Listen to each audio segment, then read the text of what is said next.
მადლობისა საქართველოს დღეს 29 ივნისია უყურებთ კურიერს 8 საათზე. პოლიციელებზე თავდასხმისთვის ერთი პირი დააკავეს იმერეთში, შემთხვევა ზესტაფონში მოხდა. შინაგან საქმეთა სამინისტროს ინფორმაციით ბრალდებულმა სამართალდამცველებს სიტყვიერი შეურაცხყოფა მიაყენა, ცივი იარაღი დაემუქრა და საპატრულო მანქანაც დააზიანა. პოლიციამ მამაკაცის განიარაღება და შემთხვევის ადგილზევე დაკავება შეძლო. გამოძიება სამართალდამცველზე თავდასხმის მუხლით მიმდინარეობს, რაც 7 წლამდე ვადით თავისუფლების აღკვეთას ითვალისწინებს. ჰორმუზის სრუტეში მომხდარი მწვავე ესკალაციის შემდეგ შეერთებული შტატები და ირანი სამხედრო მოქმედებებს დროებით შეაჩერებენ, რათა სატვირთო გემებს თავისუფლად გადაადგილების საშუალება მიეცეთ. ინფორმაციას CNN-ი თეთრი სახლის ოფიციალურ პირზე დაყრდნობით ავრცელებს. ამავე წყაროს ცნობით, კრიზისის განსამუხტად ვაშინგტონი და თეირანი ხვალ დოჰაში საგანგებო შეხვედრას გამართავენ. შაბათ-კვირას რეგიონში ვითარება უკიდურესად დაიძაბა. შეთანხმების მიუხედავად მხარეებმა ორმხრივი იერიშები მიიტანეს. ამერიკულ დარტყმებს ირანმა ქუვეითსა და ბაჰრეინში შეერთებული შტატების ბაზებზე რაკეტებითა და დრონებით უპასუხა. ვლადიმერ პუტინმა რუსეთში საწვავის დეფიციტი აღიარა და დიზელის ექსპორტის აკრძალვა დაანონსა. ამასთან კრემლის ლიდერმა უარყო საფრანგეთის პრეზიდენტის განცხადება უკრაინის საკითხზე დონალდ ტრამპის პოზიციის შეცვლის შესახებ და აღნიშნა, რომ ალესკაზე შარშან გამართული მოლაპარაკებების შემდეგ მოსკოვი მზად არის შეერთებულ შტატებთან დიალოგი უკვე რუსეთში გააგრძელოს. პუტინმა ასევე უარყო კიევის წინადადება ორმხრივი ავიადარტყმების შეწყვეტაზე და მას მოსკოვის მიზნებიდან ყურადღების გადატანის მცდელობა უწოდა. პარალელურად ცნობილი გახდა, რომ პუტინმა და ლუკაშენკომ ნოვგოროდში ორდღიანი საიდუმლო შეხვედრა გამართეს, სადაც უკრაინასთან დაძაბულობის ფონზე ომის მიმდინარეობა განიხილეს. 11 ადამიანი ემსხვერპლა საფრანგეთში ქალაქ ტომბლენთან მცირე ზომის თვითმფრინავის კატასტროფას. ავიალაინერი, რომელიც პარაშუტისტთა სკოლას ეკუთვნოდა, ნენსიესის აეროპორტიდან აფრენიდან მალევე ჩამოვარდა.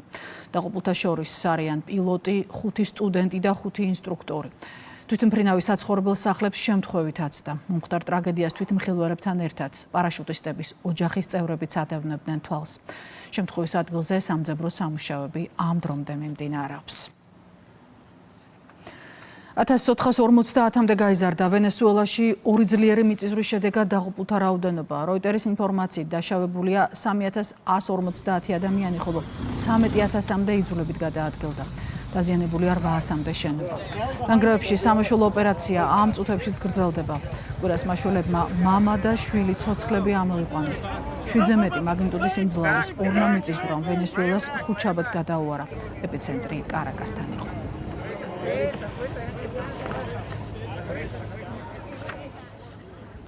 და საქართველოს თიანეთის მუნიციპალიტეტში 30000-ზე მეტ ჰექტარ ფართობზე სახელმწიფო ტყის ინვენტარიზაცია დასრულდა.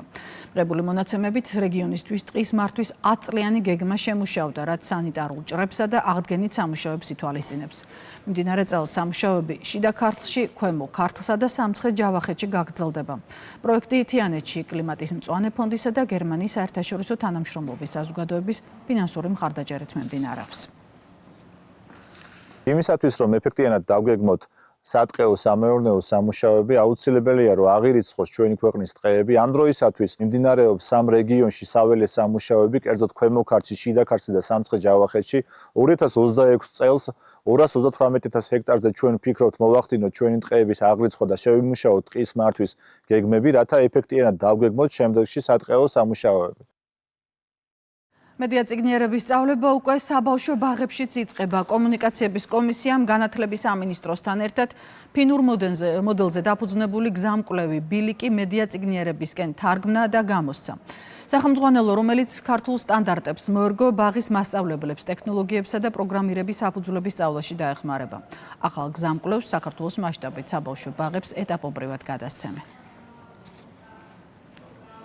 დავიწყეთ ინტეგრირება ფორმალურ განათლებაში რამდენიმე წლის წინ და ზოგადი განათლების მიმართულებით სკოლებში უკვე დანერგილია მედია წიგნიერება და სკოლები ირჩევენ და ასწავლიან მედია წიგნიერებას როგორც ცალკე საგანს, ასევე რამდენიმე უნივერსიტეტში, რომ ჩვენ პარტნიორ უნივერსიტეტებში უკვე ისწავლება ციფრული წიგნიერება და მედია წიგნიერება და დღეს არის პირველი ნაბიჯი, როდესაც ჩვენ ასე ვთქვათ შევდივართ სკოლამდელ განათლებაში შევქმენით ძალიან კარგი სახელმძღვანელო პედაგოგებისთვის უფრო გზამკვლევი, რომელიც მათ დაეხმარებათ, რომ ჩვენს პატარებს განუვითარონ ის უნარები, რასაც ქვია მედია წიგნიერების და კრიტიკული აზროვნების უნარები და მისცენ შესაბამისი ცოდნა. განათლების მეცნიერებისა და ახალგაზრდობის სამინისტრო უკვე მრავალი წელია თანამშრომლობს კომუნიკაციების კომისიასთან ერთ მნიშვნელოვან საკითხზე მედია წიგნიერება განათლებაში.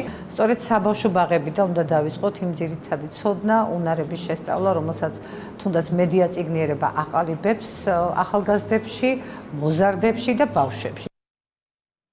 თევზისა და ზღვის პროდუქტების ფესტივალი ბათუმში ღონისძიებაზე მისულ სტუმრებს შესაძლებლობა ჰქონდათ დასწრებოდნენ კულინარიულ მასტერკლასებს, სპორტულ და შემეცნებით აქტივობებს.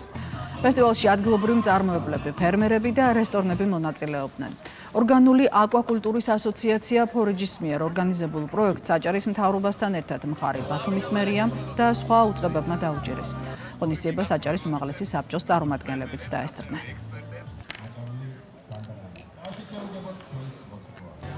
თბილისი პიანო ფესტივალი 2026 საზეიმოდ დაიხურა. ორბელიანის მოედანზე გალა კონცერტზე მსმენელის წინაშე ფესტივალის დამფუძნებელი პიანისტი დუდანა მაზმანიშვილი და მაესტრო კარლო პონტი საქართველოს ეროვნული სიმფონიური ორკესტრი წარსდგნენ. ღიაცის ქვეშ გამართულ დასკვნით კონცერტს კულტურის მინისტრი და საქართველოს პირველი ლედი დაესწრნენ.